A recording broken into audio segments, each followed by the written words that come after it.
আসসালামু আলাইকুম। আমরা মরতে শিখে গেছি।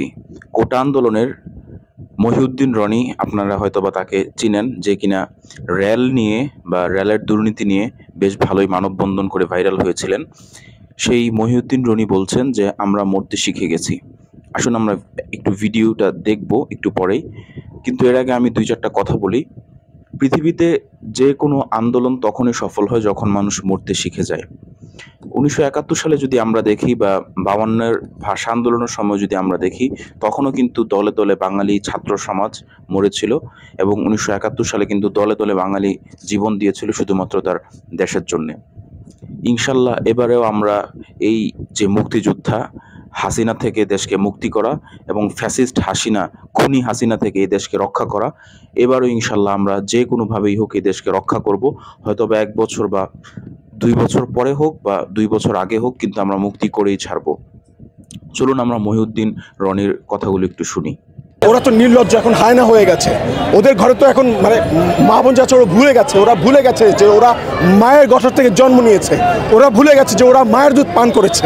ওরা ভুলে গেছে যে ওদের বোনের প্রতি শ্রদ্ধা রাখা উচিত। ওরা মেয়েদেরকে হাত দেয়, ও তো মানে নিকৃষ্ট পশুর চেয়ে তো খারাপ। আমরা আর কি বলবো, ওরা তো দেখিয়ে দিচ্ছে এখন স্পষ্ট, বর্ডার লাইন খুবই স্পষ্ট। ন্যায় নাকি অন্যায়, মজলুম নাকি জুলুমবাজ, লাল না কালো। আমরা লালের পক্ষে। আমরা কার পক্ষে? আমরা এটাই বলতে চাচ্ছি। আমাদেরকে আর যখন আমরা সবাই মরতে শিখে গেছি, আমাদেরকে তো আর কেউ দাবি রাখতে পারবে না। এটা তো এখন কথা না, ৭১-এর কথা, ২০২৪-ও আমরা একই কথা বলছি। আমরা যখন মরতে শিখে গেছি, কেউ আমাদের দাবি রাখতে পারবে না। আমাদের সমন্বয়কারীদেরকে তারা গ্রেফতার করে নিয়ে গেছে, অনেককে গুম করে দিয়েছে এবং সারা বাংলাদেশের এখন প্রত্যেকটা শিক্ষার্থী, প্রত্যেকটা মানুষ নিজে সমন্বয়কের দায়িত্ব কাঁধে নিয়েছে। সবাই সমন্বয়, সবাই এখন কথা বলবে, সবাই আওয়াজ তুলবে, সবাই নিজের ডিসিশন নেবে। স্লোগান তুমি কে আমি কে, সমন্বয়ক সমন্বয়ক, আমরা সবাই সমন্বয়ক। আমি একা না, সারা বাংলাদেশের মানুষ কথা বলছে। আপনারা বুঝতে পারছেন, আপনারা ওদের কথা শুনেন। আমি একা গুরুত্বপূর্ণ না, সবাই গুরুত্বপূর্ণ। দেন সামনে, আমরা সবাই সমন্বয়ক। এখন সমন্বয়কের দিকে তাকিয়ে থাকার সময় নাই। পুরো বাংলাদেশের শিক্ষক, রাজনীতিবিদ, ছাত্র যারা আছে সবাই সমন্বয়ক, সবাই ডাক দিবে, আপনারা আমাদের সাথে থাকবেন। আমরা জানি যে জনগণ জানে যে সাংবাদিককে কিনে ফেলছে সরকার, তো আপনারা আমাদের সাথে থাকবেন। হ্যাঁ, বিজয়ে ইনশাল্লাহ আপনাদের সাথে আমাদের দেখা হবে। লাল নাকি কালো? আমরা লাল নাকি কালো?